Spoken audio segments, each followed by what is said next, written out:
Hi guys, welcome back to my channel. It's Melissa in Minnesota, and just to basically give you guys a reason of why I'm starting my channel. A little over a year ago I was diagnosed with gluten intolerance, and during that whole year, I mean, it's still an ongoing thing that I am having such a hard time finding resources on YouTube and online about products and things that I can use that don't make me ill. And so, with that being said, it's kind of one of those things where what do I do? And I can't be the only one that needs help in finding things. And I know there's different levels of intolerances, and people, there's people on the mild side that can maybe have a little bit of gluten and then have stomach issues, and then there are people on the far side that will have major reactions, and I'll get into that later. What I want to do, I'm probably going to divide this video up into three parts. The first, I'm just going to give a little information to people that may not know what gluten is and the factors that we're seeing in the US today. The second part of the video, I will do my story personally of what I went through, how I was diagnosed, what symptoms I had, and then the third part of the video will start into what my channel is going to become.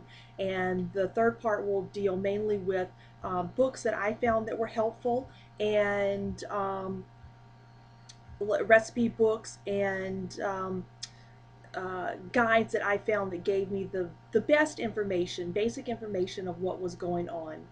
And so I'm going to try to keep this, I'm looking at a clock, I'm going to try to keep this around 10 minutes for the first video. And just to start off, I'm going to give a little bit of background of what gluten is. And these videos, I'm going to tell you, I'm just starting my channel. Editing is not one of my things right now. Hopefully I'll get better as I go. But I hope you guys come along and go for the ride with me, because I can't say it's been fun. It's been educational and sometimes a little crazy, but I cannot be the only one that's experiencing the same issue. And if you're looking for any advice, come along with me. I would really love comments down below of what you want to see, information that you might just have that I could use, that someone else could use that's reading the comments, and this will be a learning experience for everyone. So let's get started. The first thing is there is a difference, and I'll get into my personal experience later on that will kind of describe this, but there's a difference between the celiac disease and gluten intolerance and gluten sensitivity. I have personally been, or through my talking with a doctor, diagnosis, I am non-celiac gluten intolerant, and I'm at the very high level of that, which means we're kind of talking canary in a coal mine here. No gluten whatsoever can enter my system without me having major side effects. And again, I'll get in that on the second part of the video. But in 2010, wheat, which is a major factor of gluten, it has the highest, or it is mass produced. It was the third most produced cereal grain in the United States. And, or actually not in the United States, in the world. There was 651 million tons of wheat produced. And that was second, or that was third after the second most widely produced product of corn. And because it is so widely produced, it is a cheap grain, and it is found in everything you can think of: foods, makeups, beauty products.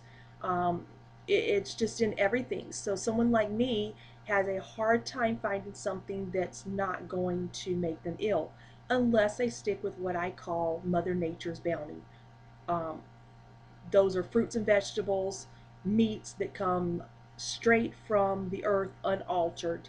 And that's what I'm finding is my most beneficial means of avoiding illness.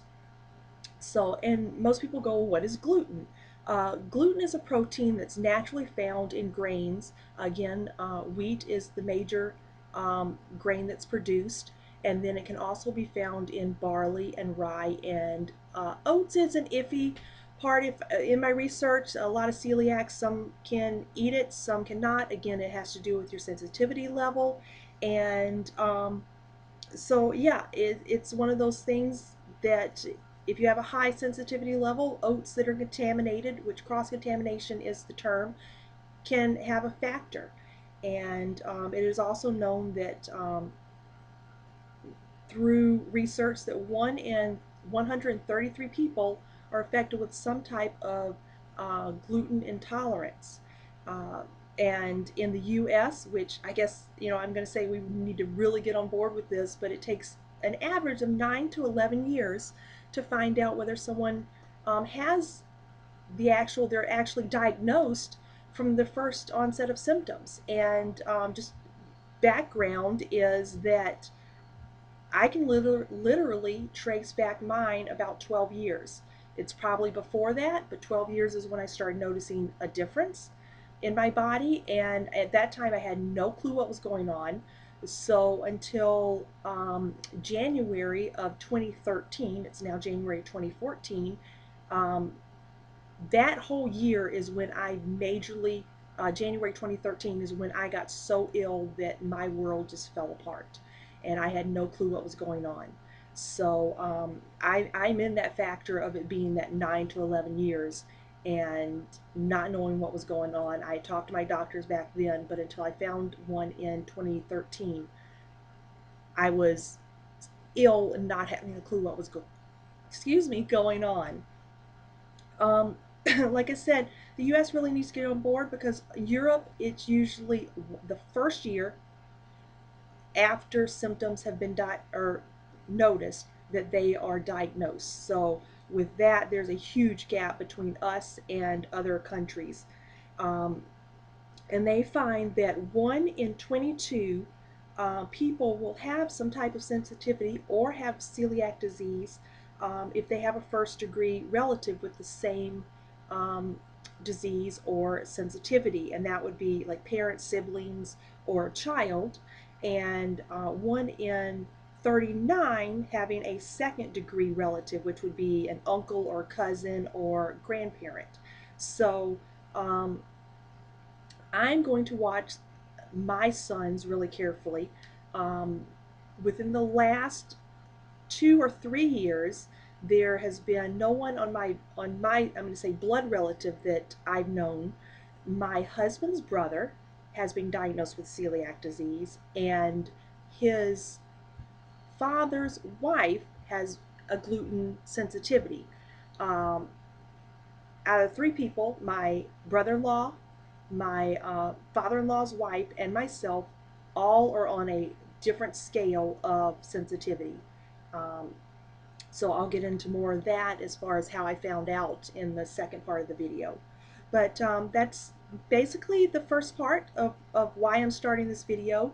It's because I had such a hard time. I mean, I went online that first year that I was or this whole year that I was diagnosed, a little before my diagnosis, and the information is so over um, contradicting each other, and it's so crazy that I couldn't find anybody that was like me. I couldn't find anybody that, someone would say, well, you can use this product, but I would use it and I would be so ill, and I'm so sensitive. So um, this channel is for anyone that has a gluten sensitivity, no matter what your level, but do realize that I am on the very high sensitivity part of it. Canary in a coal mine is what I've dubbed myself, and so anyone that's having that severe reaction like myself, this channel is definitely for you. So I'll see you guys in my second part of the video, and we'll go over my stories. So see you then. Bye guys.